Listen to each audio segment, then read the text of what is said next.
रंभा मालिकेच्या आजच्या भागामध्ये आपण पाहणार आहोत की खरं तर आता ताम्हणकर आणि रेवा हे दोघंही जण घर सोडून मुंबईला जायला निघत असतात. कारण त्यांना आता पाचगणीला राहायचं नसतं. त्यांना माहिती आहे की पाचगणीला राहून त्यांना त्रास होणार आहे आणि तो त्रास त्यांना होऊ द्यायचा नव्हता.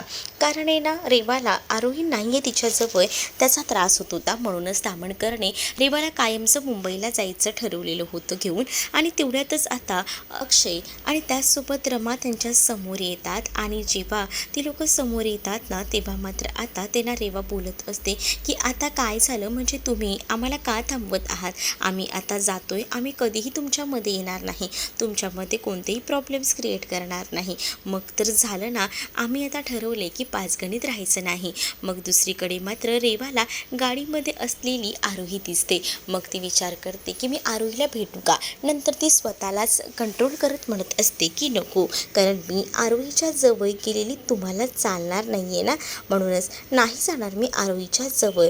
आणि त्याच वेळेला ह्या सगळ्या काही गोष्टी ज्या आहेत त्या जेव्हा बोलून दाखवल्या जातात, तेव्हा मात्र आता ती म्हणत असते की बघा, मला ना आता इथं नाही थांबायचं, कारण मी आरोहीवर मनापासून प्रेम केलं होतं आणि मी इथे थांबली आणि तिच्या जवळपास गेली तर तुम्हाला माझ्यावर शंका येते. त्यापेक्षा आम्ही इथून सोडून गेलेलंच बरं, असंही रेवा म्हणत असते.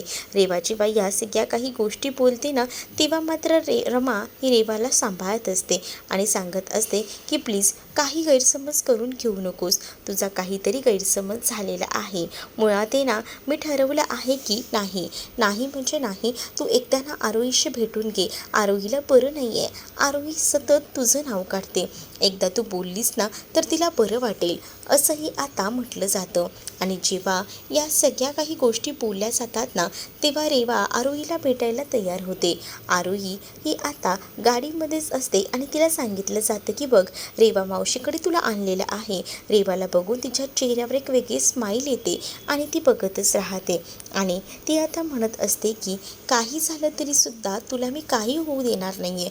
बाळा, तुला त्रास होतोय का? थांब, आपण आहे ना आत्ता तुला बरं करूया. दोघींचीही कोड लँग्वेज ठरलेली असते. त्या पद्धतीने दोघीजणी हाताने इशारा करत एकमेकींना चेअरअप करत असतात. हे सगळं तर आता अक्षयला बघूनच ना खूपच जास्त राग येत असतो. कारण आरोही ही जास्तच रेवाच्या जवळ ओढत जात असते, खेचली जात असते. आरोहीला रेवा दिसल्यानंतर तिच्या चेहऱ्यावर एक वेगळेच भाव होते. आणि या सगळ्या गोष्टी बघूनच ना आता टेन्शन आलेलं होतं. इकडे असणाऱ्या या अक्षय विचार करतो की मी काय विचार केला होता आणि हे सगळं काय चालले. म्हणजे त्याला ना असं वाटत होतं की आरोहीला काही झालं तरी रेवाला भेटू द्यायचं नाही. पण इकडे रेवा आणि आरोहीचं बॉन्डिंग पाहता त्याला आता हे सगळं काही मुश्किल होऊन बसलेलं होतं. आता रेवा आरोहीला उचलून घेते आणि ती आता तिला घराकडे घेऊन जायला निघालेली असते. रमा आणि अक्षय आता काहीच बोलू शकत नसतात, कारण आत्ताच्या घडीला त्यांना त्यांच्या मुलीला बरं करायचे, त्याशिवाय दुसरा काही ऑप्शन नाही आहे. रेवा जेव्हा आता आरोहीला आतमध्ये घेऊन जाते, तेव्हा रमा ही अक्षयला म्हणत असते की चला आता आपल्यालाही निघायला हवं आतमध्ये जायला. अक्षय म्हणतो की जा ना तुझं आतमध्ये. रमा म्हणते की असं काय करताय, आरोहीला इथे आल्यानंतर निदान बरं वाटेल म्हणून आपण रेवासोबत भेट घडवून आणायला इथे आलो होतो ना. मग अक्षय म्हणतो की आपण तिला बाहेरच्या बाहेर भेटवणार होतो, आपलं असं ठरलं होतं का की आपण तिला घरी घेऊन जाणार आहोत, आणि ती तर तिला घरी घेऊन गेली आहे, आता काय करायचंय, मी घरी येणार नाही आहे, अक्षयने तर ठामपणे सांगितलेलं असतं. पण रमा म्हणत असते की असं काय करताय, आपल्याला जावं लागणार ना. त्याच वेळेला दुसरीकडे ताम्हणकरसुद्धा बाहेर आलेला असतो आणि तो आता अक्षयला म्हणत असतो की अक्षय प्लीज या ना आतमध्ये. आणि तसंही किती वेळ तुम्ही बाहेर थांबणार आहात, अख्खी रात्रभर तुम्ही बाहेर थांबणार आहात का? जर आरोही ऐकली नाही तर यायला. मग आता रेवा आरोहीला घेऊन रूममध्ये गेलेली असते. तिला शांतपणे ती झोपवते, कारण तिला खूप जास्त ताप असतो. मग ती विचार करते की आरोहीला जरा आराम करायला दिला तर तिला बरं वाटेल. मायेने तिच्या डोक्यावर ना हात वगैरे फिरवत असते. म्हणजे ही सगळी काही रेवाची नाटकं असतात आणि ती सगळी नाटकं ती रमाला करून दाखवत असते. आरोहीच्या डोक्यावर ना हात फिरवत ती म्हणत म्हणत असते की सोना, मला कळते तुला त्रास होतोय, मला माहिती आहे तुला जास्त मावशीची आठवण येत होती ना, पण आता तू आहेस ना मावशीकडे, आता काळजी करू नकोस, असंही बोलून ती आता तिच्या डोक्यावर ना हात फिरवत असते. तोपर्यंत दुसरीकडे चंदाला आता थंड पाणी आणून द्यायला सांगितलेलं असतं, कारण तिच्या डोक्यावर घड्या घालायच्या असतात आणि त्याचसाठी तिला पाणी वगैरे आणून द्यायला सांगितलं जातं, पट्टी आणून द्यायला सांगितलं जाते. आता डोक्यावरती एक एक करून पट्ट्या रेवा ठेवत असते, कारण रेवाला वाटत असतं की लवकरात लवकर आरोही बरी व्हायला हवी आणि यासाठी ती प्रयत्न करत असते. ती तिच्या डोक्यावर हळूहळू का होईना पट्ट्या ठेवत असते, तिची काळजी घेत असते. हे सगळं बघून रमा थोडी सुखावते, कारण आता रमाला सुद्धा आधीच रेवावर संशय येत होता, पण रेवाचं हे वेगळं वागणं हे बघून ना तिला आता विश्वास बसलेला होता की रेवा असं काही वागणं शक्यच नाही. आणि म्हणूनच आता रेवा जे काही बोलत होती त्यावर आता रमाचा पूर्णपणे विश्वास होता. त्यातच रेवा आता म्हणत असते की जर एखादं बाळ जर बोलत आहे की त्याला ही गोष्ट हवी आहे, तर तिचा हट्ट तो पुरवून द्यायचा. तुम्ही का बरं तिला मला भेटायला नाही दिलं? जर तिला तेव्हाच जर भेटायला दिलं असतं ना, तर एवढं काही झालंच नसतं. मग त्याच वेळेला आता अक्षय म्हणतो की कोण मायेबद्दल बोलतंय? ज्या माईनं माया वगैरे सगळी कोळून खाल्ली आहे, ती बाई आज मायाबद्दल बोलते, म्हणजे हिला प्रेम माया ह्या सगळ्या गोष्टी कळतात तर, असंही आता अक्षय म्हणत असतो. अक्षयला तर आता या रेवाचा प्रचंड राग येत असतो, तरीसुद्धा अक्षय आपल्या मुलीसाठी का होईना तिथे थांबलेला असतो, कारण त्याला माहिती असतं की आरोही काही ऐकणार नाही आहे आणि मग आरोहीसाठी तिथे थांबणं गरजेचं वाटत असतं आणि म्हणूनच तो थांबलेला असतो. पण रमा मात्र आता अक्षयकडे रागातच बघत असते, कारण तिला कळत असतं की अक्षय जे काही बोलतोय त्यामुळे प्रॉब्लेम होऊ शकतो आणि म्हणूनच आता ती थोडी शांत असते. तर दुसरीकडे मात्र आता ताम्हणकर हे अक्षयला घेऊन बाहेर जात असतात, कारण इथे रमा आणि त्याचसोबत आरोही थांबलेली असते आणि सोबत रेवाही असते. रेवाने आता आरोहीला मिठाच्या घड्या पाण्याच्या घातलेल्या असतात आणि शांतपणे पडू दिलेलं असतं. दुसरीकडे मात्र आता पाहायला मिळतं की अक्षय जो आहे तो मात्र आता म्हणत असतो की आपल्याला निघायला हवं, पण आरोही अजूनही ग्लॅनीमध्येच असते, त्यामुळे आता एवढ्यात तरी रमा अक्षय काही निघू शकणार नसतात. त्यांना साधारण आजची रात्र इथेच थांबावं लागणार असतं, त्यांच्याकडे दुसरा पर्यायच नसतो. पण दुसरीकडे या संधीचं सोनं मात्र आता रेवा करत असते. रेवाला खूप भारी वाटत असतं. रेवा आता विचार करत असते की चला, फायनली आपण ज्या गोष्टी ठरवल्या आहेत त्या पद्धतीने सगळं काही घडतंय, त्यामुळे रेवाला आनंद वाटत असतो. तर इकडे मात्र आता अक्षय आणि त्याचसोबत ताम्हणकर बोलत असतात. ताम्हणकर म्हणत असतात की तुम्हाला वाटत नसेल की रेवामध्ये बदल झाला आहे, पण रेवात खरंच खूप बदल झाला आहे. आधी मलाही वाटायचं की नसेल तिच्यात बदल झाला, पण मी आता सध्या तिला बघतोय ना, ती तुमच्यासोबत राहून राहून तिच्यामध्ये बराच बदल झाला आहे. आणि काय असतं ना की जेव्हा एखादा व्यक्ती जेव्हा जेलमध्ये असतो तेव्हा त्याला बाहेरच्या सगळ्या दुनियेची पाळत असते आणि तेव्हा त्या व्यक्तीला वाटत असतं की नाही, आपण कुठेतरी चुकतोय, आपण या सगळ्या काही गोष्टी ज्या आहेत ना त्या व्यवस्थित बघायला हव्यात, सांभाळायला हव्यात. आणि असं कसं बोलून चालणार आहे की एखाद्या व्यक्तीवर आपण विश्वास ठेवत नाही असं. तुला एक गोष्ट सांगू का, जेव्हापासून मी बघते ना तेव्हापासून माझ्या लक्षात येतं आहे की जेव्हापासून रेवाची सुटका झाली जेलमधताना, तेव्हापासून रेवामध्ये बरेच बदल झालेले आहेत.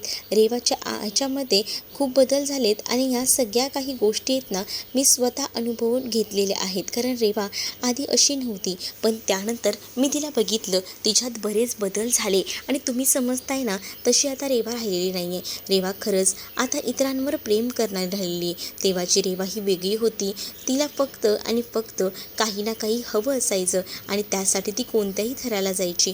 मला माहिती आहे तिची सवय, पण जेव्हापासून जेलमधून सुटून आली ना तेव्हापासून तिच्या शरीरात, तिच्या वागण्यात खूप जास्त बदल झाला आहे आणि त्यामुळे तुम्ही समजताय तशी आता रेवा राहिलेली नाही. रेवाला खरंच या कुटुंबाची तुमची काळजी वाटते आणि म्हणूनच तर आरोहीसाठी तिचा जीव तळमळतो. त्याच वेळेला ताम्हणकरने चंदाला कॉफी आणायला सांगितलेली असते, अक्षयसाठी आणि त्याच्यासाठी सुद्धा, कारण अक्षयला शुगर फ्री कॉफी लागते हे सुद्धा बरोबर माहिती होतं.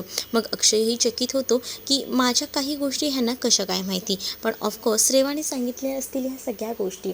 दुसरीकडे मात्र आता पाहायला मिळतं चंदा कॉफी वगैरे घेऊन आलेली असते आणि त्याच वेळेला चंदा उगाचच तोंडात तोंडातनं एक शब्द काढते ज्यामुळे अक्षयला संशय येतो. म्हणजे ती आता म्हणत असते की खरंच ना रेवा ताई ज्या आहेत ना त्या खूप जास्त काळजीत होत्या. त्यांना काळजी वाटत होती की काय होईल काय नाही. कालपासून तर त्या खूपच काळजीत होत्या. त्यांनी काही खाल्लं पिल्लंही नाही आहे. पण मला एक सांग की तिला आधीपासून माहिती होतं का आरोही आजारी आहे, मग आम्ही इथे येणार आहोत ते? म्हणजे ती एवढ्या तयारीत होती म्हणून म्हटलं. त्यावर मात्र आता काय बोलावं हे सुधरत नसतं. पण त्याच वेळेला चंदा म्हणत असते की तुमचा काहीतरी गैरसमज होतोय. म्हणजे ना खरं तर ना आरोहीला बरं नव्हतं हे आजच त्यांना कळलं. पण आता त्या मुंबईला जाणार होत्या ना, मुंबईला जाणार होत्या म्हणून त्यांना थोडंसं असं वाईट वाटत होतं की आरोहीपासून लांब जायला होईल ना, म्हणूनच त्या तशा वागत होत्या. त्या पॅनिक होत्या, त्या काळजीत होत्या. आणि त्यांचं हे वागणं आता समजते की आरोही लांब गेल्यामुळे त्या अशा वागत होत्या. असंही आता कसंबसं थातुरमातुर उत्तर जे आहे ते आता दिलं गेलेलं असतं. आणि जेव्हा ते असं उत्तर दिलं जातं तेव्हा मात्र तरीसुद्धा अक्षयच्या मनामध्ये थोडी का होईना पाल चुकचुकत असते. कारण त्याच्या मनात पाल चुकचुकणं हे स्वाभाविकच आहे. कारण याआधी रेवाचं रूप त्यांनी पाहिलेलं होतं की रेवा स्वतःला जे काही हवंय ते मिळवण्यासाठी कुठच्या थराला जाते ती. आणि ती एवढी मोठी क्रिमिनल आहे तर ती काहीसुद्धा करू शकते. या सगळ्या गोष्टी अक्षयला बरोबर माहिती होत्या. म्हणूनच आता किचनमध्ये जेव्हा चंदा येते तेव्हा स्वतःचा घाम वगैरे पुसते. पण इकडे आता कुठेतरी काहीतरी गडबड आहे या गोष्टीच आता मुळात कळलेल्या असतात. पण काय आणि कशी गडबड आहे ना हे काही केल्या समजतच नसतं. दुसरीकडे मात्र आता पाहायला मिळत असतं की अक्षय जो आहे तो म्हणत असतो की ओके आहे सगळं, तुम्ही काळजी करू नका. पण अक्षयला आता ताम्हणकर म्हणतात की बघा पहिल्यांदासुद्धा मला काही माहिती नव्हतं तेव्हासुद्धा मी तुम्हाला साथ दिली आणि मला तेव्हाही असंच वाटलं की सगळं काही जे आपल्यासोबत होतं ते होऊ नये चुकीचं. आणि म्हणूनच तुमच्या जे काही प्रॉपर्टीवर हक्क होता तो सुद्धा मी सोडला, ते सुद्धा रेवाच्या सांगण्यावरनं. जर तीच रेवा सूड उगवून आली असली असती ना तर त्या रेवाने नक्कीच तुम्हाला अडकवण्यासाठी अजून प्लॅनिंग केलं असतं. पण तिने तुमच्या कुटुंबाला वाचवलं आहे. असं देखील आता इकडे जो ताम्हणकर आहे तो अक्षयला बोलत असतो. तर दुसरीकडे मात्र आता रमा पाहते तर काय आरोहीचा ताप जो आहे तो कमी झालेला असतो. आणि मग आता ही सगळी आनंदाची बातमी तिला आता अक्षयला सांगायची असते. ती म्हणूनच आता अक्षयकडे येते आणि अक्षयला म्हणते की अहो आपली आरोही जी आहे तिचा ताप आता उतरला आहे. आणि आरोहीचा ताप उतरला ही गोष्ट जेव्हा आता कळते अक्षयला तेव्हा अक्षय म्हणतो की चला बरं झालं तिचा ताप उतरला आहे, ते म्हणजे आपल्याला घरी जायला सुद्धा बरं ना. पण आता रमा म्हणत असते की आता आपण रात्री काहीच घरी जाऊ शकत नाही. कारण तिने डोळे उघडले तर तिला तिच्यासमोर रेवा हवी आहे. मग आपल्याकडे रेवा कुठे असणार आहे? त्यापेक्षा आपल्याला ना इथेच थांबावं लागेल. असंही आता आरोहीच्या बाबतीत रमा निर्णय घेत बोलत असते. अक्षयला या गोष्टी पटत नसतात. अक्षय म्हणत असतो की बस झालं, काही गोष्टी गरज नाही इथे थांबायची. आता आपल्या आरोहीला बरं वाटतंय ना तर आता आपण घेऊन जाऊया. तर रमा म्हणत असते की मला माहिती आहे तुम्हाला भांडणाशिवाय दुसरं काहीच जमत नाही ना. म्हणजे तुम्ही प्रत्येक वेळेला ठरवताय की हिला टॉर्चर करायचं म्हणजे करायचं आणि त्यासाठी तुम्ही कुठच्याही थराला जाताय. तुम्हाला कळतंय का? त्यावर अक्षय म्हणतो की मला माहिती आहे या ना त्या कारणावर ना आपली भांडणं होणार आणि रेवाला तर हेच तर हवं आहे आणि अशीच भांडणं आपल्यामध्ये व्हायला हवीत असं तिला वाटतंय. म्हणूनच तर तू आता तिला ह्या सगळ्या गोष्टीत पाठिंबा देते. उलट आहे ना आपण आता आपल्या आरोहीला घेऊन इथून जायला हवं होतं. पण या सगळ्या गोष्टी रमाला पटत नसतात. रमा विचार करते की मी आरोहीला आता तर घेऊन जाईन, पण जर घरी गेल्यावर पुन्हा ती कोणत्या तरी दुनियेत हरवली तर मग त्या सगळ्या गोष्टी तिला नको असतात. आणि म्हणूनच ती म्हणत असते की आता तिला थोडं बरं वाटू द्या. तिला जर बरं वाटलं तर आपण नक्कीच तिला नेऊया. पण थोडा वेळ तरी का होईना आपल्याला इथंच थांबावं लागेल असंही आता म्हटलं जातं. आणि जेव्हा आता या सगळ्या गोष्टी रमा सांगत असते तेव्हा अक्षयला या गोष्टी पटत नसतात. त्यामुळे अक्षय आवाज उठवत असतो. अक्षय म्हणत असतो की बस झालं, पुरे झालं, मला आता इथे ना एक क्षण थांबावंसं वाटत नाही आहे. तू म्हणतेस म्हणून प्रत्येक वेळेला ऐकलंच पाहिजे का? तू बोललीस म्हणून इथपर्यंत रेवाला घेऊन आलो, आता इतका वेळ थांबलंसुद्धा आहे. म्हणजे तुझं काय म्हणणं आहे आता आपण रात्रभरसुद्धा इथेच थांबायचं? मला ह्या काही गोष्टी पटतच नाही आहेत मुळात. मला ना असं वाटतं की आपण आरोहीला घेऊन जाऊया.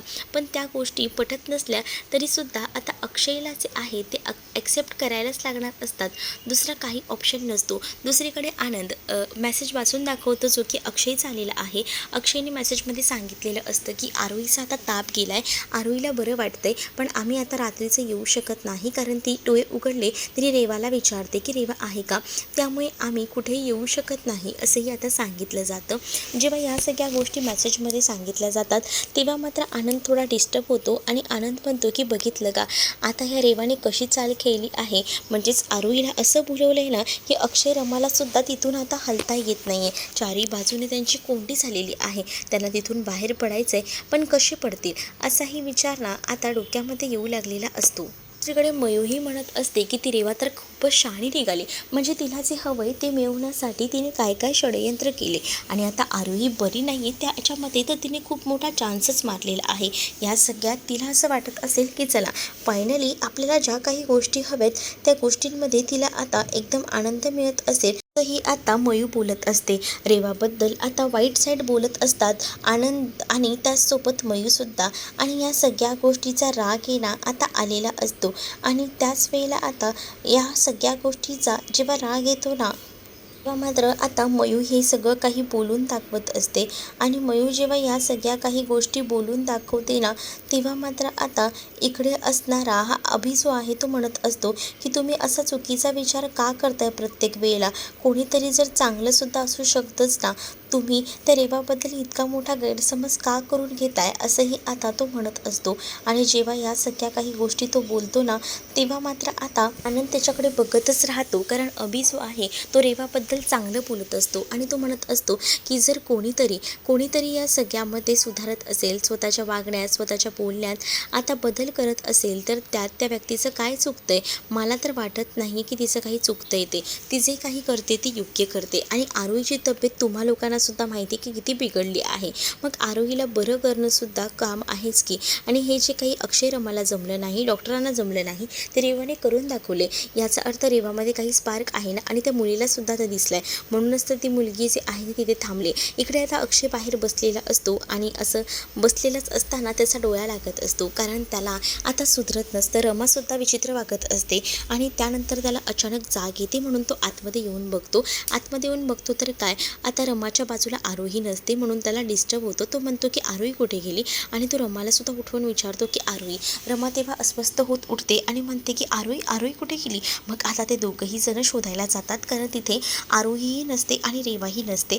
आणि मग त्याला असं वाटत असतं की आरोहीच्या बाबतीत काही चुकीचं व्हायला नको, आणि म्हणूनच तो मागचा पुढचा विचार न सोडता बाहेर आलेला असतो. आणि बाहेर येऊन पाहतो तर काय रेवाच्या हातामध्ये पिस्तूल असतं, आणि रेवा आता म्हणत असते की तुम्हाला काय वाटलं की तुम्हीच हे सगळं जिंकू शकता का, नाही, या सगळ्यामध्ये आम्हीही जिंकू शकतो. आणि काय ना मला बरेच दिवस झाले या सगळ्या काही गोष्टी बघायच्या होत्या, ऐकायच्या होत्या की ह्या नेमक्या कशा काय होतात, आणि तुम्हाला काय वाटलं की मी सुधारली आहे का, नाही, हा तुमचा भ्रम आहे, मी काही झालं ना तरी सुधारण्यातली नाही आहे. माझ्यासोबत तुम्ही जे काही केलं आहेत ना त्या कोणत्याच गोष्टी मी विसरली नाही आहे, आणि त्यामुळेच ना माझा निर्णय पक्का आहे की काही झालं तरी मी या सगळ्याचा बदला घेणार. आमची आरू कुठे आहे सांग ना.